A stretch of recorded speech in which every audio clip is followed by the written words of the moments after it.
Hello guys, Ram Ram trader. तो कैसे आप लोग? चलो मैं आज आपको ईटीएफ के बारे में बताता हूँ। देखो, ईटीएफ का फुल फॉर्म क्या है? Exchange traded fund. ठीक है, फिर से बता दे रहा हूँ, एक्सचेंज ट्रेडेड फंड। और ये चीज़ ना आपको ना मतलब पता नहीं होगा ईटीएफ कैसे इन्वेस्ट करते हैं, कहाँ पे कैसे करते हैं, कहाँ पे आप ज़्यादा पैसे बना सकते हो। और ईटीएफ पता है कि आपको कभी ये क्रैश नहीं होने वाला। अगर सपोज ईटीएफ अगर क्रैश होता है तो स्टॉक मार्केट भी क्रैश होगा। और अगर आपका प्राइस पूरा डूबेगा तो मतलब इंडियन इकोनॉमी डूब जाएगी। तो सिंपल सा फंडा है। तो ना आपका बैंक बचेगा ना कुछ। तो सबसे मतलब बेस्ट होते से बॉन्ड बोलते हैं ना हमें, 6 से 7% ईयरली का देता है, मतलब रिस्क फ्री।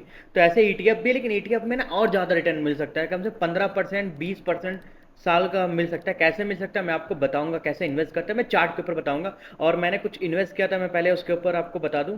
यहाँ पे गाइस देखो, मैंने ये स्क्रीनशॉट ये 2 दिन पुराना है। तो ये अभी रिटर्न जो है ना मेरा, ये ज़्यादा हो चुका है। और इन्वेस्टमेंट मेरा ऑलमोस्ट 19,000 के आसपास इन्वेस्टमेंट है।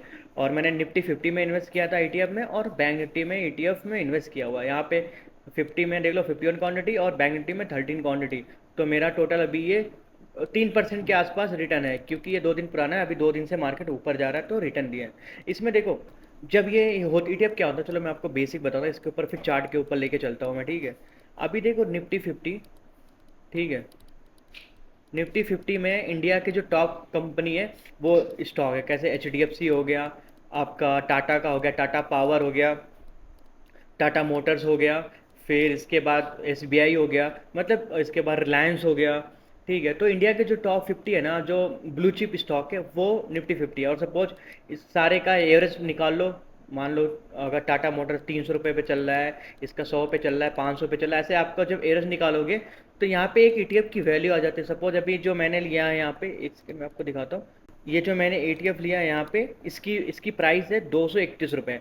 मतलब आप एक क्वांटिटी लोगे तो निफ्टी 50 के जो 50 स्टॉक है उसमें आप इन्वेस्ट कर रहे हो। समझ रहे हो मैं क्या कहना चाह रहा हूँ? क्या बात है, गोल्ड का ईटीएफ आता है। ठीक है, और ये एक सेक्टर वाइज भी आता है। कैसे? फिर निफ्टी का भी ईटीएफ आएगा। ठीक है, आपको आईटी सेक्टर का ईटीएफ आएगा, जो आपको लगे। अगर ये ट्रेंड आपको लग रहा है कि हाँ मार्केट ऊपर जाना है तो ईटीएफ ले सकते हो, सबसे सेफ मनी है, सिंपल। तो अभी निफ्टी 50 जैसे जो मैंने इन्वेस्ट किया, यहाँ पे एक ईटीएफ की प्राइस है 231 रुपये। ठीक है, तो मैं जो निफ्टी 50 के टॉप 50 कंपनी उसके ऊपर इन्वेस्ट कर रहा हूँ। तो समझ रहे हो मैं क्या कहना चाह रहा हूँ? तो यहाँ पे ना आपको रिटर्न देखो, यहाँ पे कम मिलेगा आपको। जैसे बोला है 15 से 20% रिटर्न मिल जाएगा। कहाँ पे मिल जाएगा मैं आपको बताऊंगा चार्ट पे कैसे लेना है।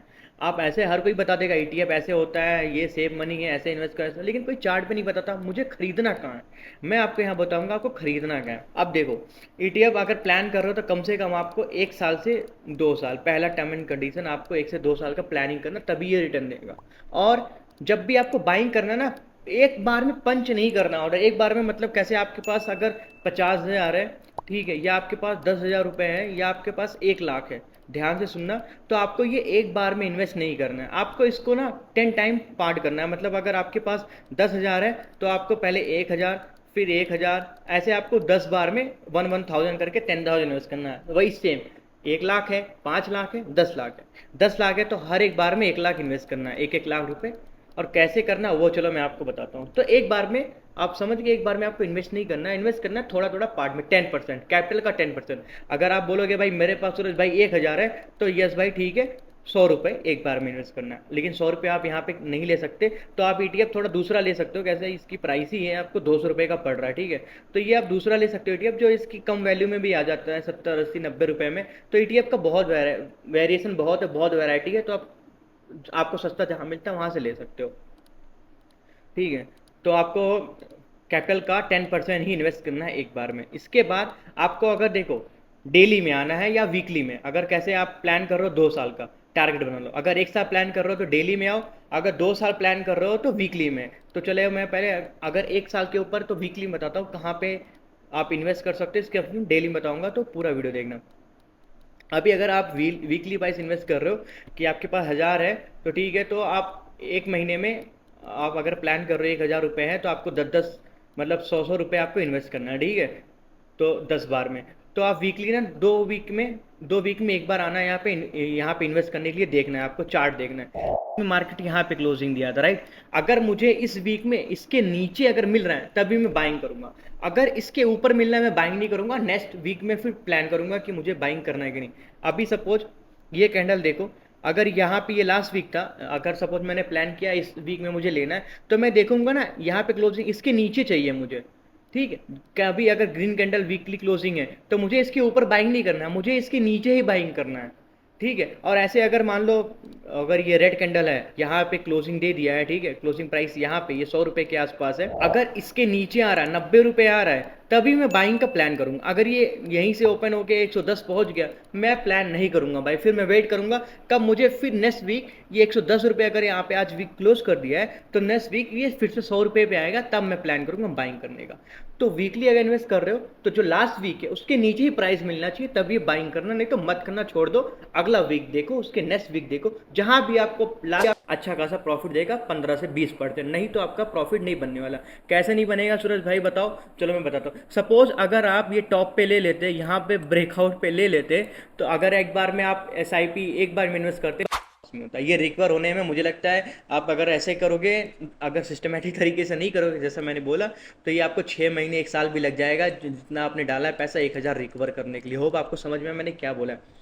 हमेशा लास्ट वीक से आपको सस्ता प्राइस मिलना चाहिए। कैसे? अगर ये क्लोजिंग यहाँ पे 22,000 पे हुआ है इस वीक में, जैसे यहाँ पे आया था, मैं हाँ एक ऑर्डर यहाँ पे पंच कर सकता था, लेकिन अब ये क्लोजिंग ऊपर दे रहा, अब मैं यहाँ पे नहीं लूँगा। अब ये कैंडल अगर यहाँ पे कहीं पे क्लोज हो जाता है, सपोज ऐसे कैंडल बनाता है, यहाँ पे क्लोजिंग दे दिया, ये मान के चलो 22,500 का प्राइस है, अब नेक्स्ट वीक अगर इसके ऊपर रहेगा तो मैं ट्रेड नहीं लूँगा, मैं वेट करूँगा फिर से ये प्राइस नीचे मिले, ठीक है। 22,400 अगर आ गया यहाँ पे तो मैं फिर रेडी हूँ इन्वेस्टमेंट करने, फिर मैं अपना जैसे मैंने बोला 10% of the capital I will be invest here, ठीक है, सिंपल।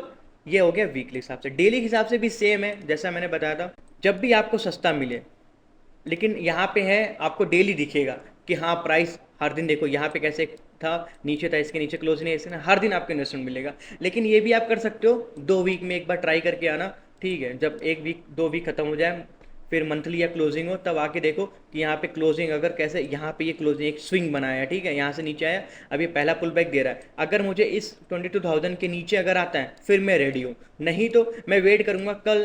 कैसे? अभी कल मार्केट अगर खुलता है, एक रेड कैंडल बनाता है यहाँ पे, ठीक है, फिर अगर ये रेड कैंडल के नीचे फिर से आता है, फिर मैं रेडी हूँ, फिर अपना मैं 10% ऑफ कैपिटल इन्वेस्ट कर लूँगा। इससे क्या होगा ना, जब भी आप नीचे लेवल पे बाइंग करोगे ना तो आपका प्रॉफिट ज़्यादा होगा। सपोज अगर आप देखो यहाँ कहीं पे बाइंग कर रहे होगे, यहाँ कहीं पे बाइंग करोगे, फिर ये ऊपर गया, आपको मान के चलो ये 100 रुपये का प्राइस था, ठीक है, ध्यान से सुनना, ये मान के चलो 150 का प्राइस है, अगर 100 से 150 गया तो आपका 50%, टाइम आपने 100 पे बाई किया था, राइट। अब मुझे देखना 90 रुपये पे, अब यहाँ पे देख रहे हो कि हाँ भाई ये चलो टिल बनाया है, यहाँ पे 90 रुपये का प्राइस है, अब मैंने 90 पे बाइंग कर दिया। अब इसका देखो 100 और इसका एवरेज आपका हो जाएगा, तो आई थिंक 95 रुपीज़ के आसपास आपका एवरेज हो जाएगा। फिर आपके ऊपर का 150, तो आपका यहाँ पे लास्ट टाइम 50% का आपका प्रॉफिट होता है, इस बार 55% का प्रॉफिट हो जाएगा। फिर ये नीचे आया, ठीक है, फिर नीचे, अब मैं वेट कर रहा हूँ कि मुझे 90 रुपीज़ का जो लास्ट प्राइस था यहाँ पे आ जाए, या तो फिर इसके नीचे आए तब भी, या 85 रुपीज़ पे आए, 80 रुपीज़ पे प्राइस आए, फिर मैं जाके तब यहाँ पे इन्वेस्ट करूँ। अगर ये नहीं आता है कोई दिक्कत नहीं, इसको जाने दो ऊपर, फिर ये ऊपर जाएगा, फिर आपका लास्ट टाइम जैसे 55% दिया था रिटर्न, फिर 55% रिटर्न देगा। होप आपको समझ में आ रहा है मैं कहना क्या है? बहुत छोटी छोटी डिटेल है, बस थोड़ा सा अगर ये रिपीट वीडियो देखोगे ना तो आपको समझ में आएगा। कभी भी आपको हायर लेवल पे इन्वेस्ट नहीं करना, हमेशा वेट करो। 1 महीना अगर इन्वेस्ट नहीं हो रहा है, अगर सपोज हमेशा प्राइस कैसे यहाँ पे कैंडल था कंटिन्यू आपको ऊपर मिल रहा है, मत लो, छोड़ो। अभी देखो अगर आप यहाँ पे लिए होते हैं, ध्यान से सुनना गाइस, बहुत अच्छा मिला है मुझे सेटअप, अगर यहाँ पे हायर लेवल पे लिए होते, कैसे अगर 100 रुपये यहाँ पे ले लिया, 100 यहाँ पे ले लिया, 100 यहाँ पे 4 कैंडल में आपने 400 इन्वेस्ट कर लिया, ठीक है, हायर लेवल पे ले लिया, एवरेज भी आपका हाई ऊपर की तरफ बढ़ता चला गया, यहाँ पे 100 रुपये इन्वेस्ट किया, ये एवरेज निकाल लो तो ज़्यादा ही बन जाएगा। फिर इसके बाद जब इतना बड़ा कैंडल बनाया, सोचो आपका कितना लॉस, अगर यहाँ से आपने परचेज किया है 5-10% का अगर प्रॉफिट हो रहा था, यहाँ पे आपका जितना प्रॉफिट किया आपका 10-15% लॉस भी हो गया होगा। तो इसलिए हमेशा मार्केट ऊपर जा रहा था, नहीं लेना है, जाने दो, जितना ऊपर जा रहा है जाने तो कोई टेंशन नहीं है। आप 1 साल 2 साल का प्लान कियो, 1-2 साल में कभी आएगा मार्केट, ऐसा देखो। मैं हमेशा ना चार्ट पे रीड करना मुझे अच्छा लगता है, प्राइस पे कभी देखो, अगर ये 25,000 जाता है, 24,000 25,000, एक करेक्शन आएगा। अगर कंटिन्यू यहाँ से अगर सपोज आपका वीकली कैंडल ग्रीन बना रहा है, ग्रीन बना रहा है, जैसे यहाँ पे रैली किया था, ऐसा रैली किया, फिर आपको क्या लगता है नहीं प्राइस आएगा? प्राइस आएगा अपना एक, देखो प्राइस ना ऐसा चीज़ है ना, अपने फेयर वैल्यू पे आता ही आता है। जब फेयर वैल्यू पे आ जाएगा ना तब आपको बाइंग करना है। सपोज यहाँ पे कंटिन्यू ग्रीन बना दिया, फिर एक रेड बनाया, ठीक है, जैसे यहाँ पे देखो एक रेड बनाया लेकिन इसके क्लोजिंग नहीं है, हम वेट करेंगे। फिर एक रेड बनाया, इसके नीचे प्राइस नहीं आया। फिर इसके बाद ये जब रेड बनाया, इसके नीचे प्राइस आया, हमने यहाँ पे बाइंग किया। अब जब बाइंग किया, देखो यहाँ से है इतना बड़ा मूवमेंट है। फिर ऐसे एक रेड बनाया, फिर इसके नीचे अगर क्लोजिंग दे दी, यहाँ पे हमारा बेस्ट है, फिर हम यहाँ पे इन्वेस्ट कर सकते हैं। फिर अगर ये ऊपर जाके फिर नीचे आता है, फिर इस प्राइस के नीचे आएगा, फिर हम यहाँ पे बाइंग करेंगे। फिर ये लॉन्ग टर्म में क्या होगा ना, ये जाके जब ये ब्रेकआउट ये ऊपर गैर में, फिर आपको प्रॉफिट हो जाएगा। अगर यहाँ पे हायर लेवल पे लोगे, देखो सबको पता है इंडियन इकोनॉमी आने वाले टाइम पे अभी 3.5 ट्रिलियन है, आने वाले टाइम पे 5 ट्रिलियन होने वाला है, सबको पता ऊपर जाएगा। लेकिन जब आप हायर लेवल पे गाइस ले लोगे ना, तो आपका रिटर्न बहुत कम होगा, आपका आरओआई बहुत कम हो जाएगा। जो मैंने आपको 15 to 20% बताया था ना, वो कम हो जाएगा। होप आपको समझ में आए। कभी भी जब भी आपको लेना है, डेली में ले रहे हो डेली, वीकली वीकली, तो हमेशा लास्ट वीक के प्राइस से आपको कम ही मिलना चाहिए। लास्ट वीक में अगर ये 150 रुपये पे था, तो मुझे 140 रुपये पे चाहिए। नहीं आ रहा है, छोड़ दो। जब ये नीचे फिर नीचे की तरफ पे आएगा, लास्ट वीक के प्राइस से फिर नीचे आएगा, तभी आपको बाइंग करना है। होप आपको समझ में आया। सिंपल सा है गाइस, इन्वेस्ट करना, थोड़ा सा इन्वेस्ट करो, देखना आने वाले टाइम पे आपको प्रॉफिट गारंटी देगा। तो होप गाइस समझ में आएगा। तो समझ में आया, चैनल को लाइक करो, सब्सक्राइब करो, कमेंट करो, कुछ और क्वेश्चन पूछो बिंदास। Thank you so much, as always, Rao Rao traders.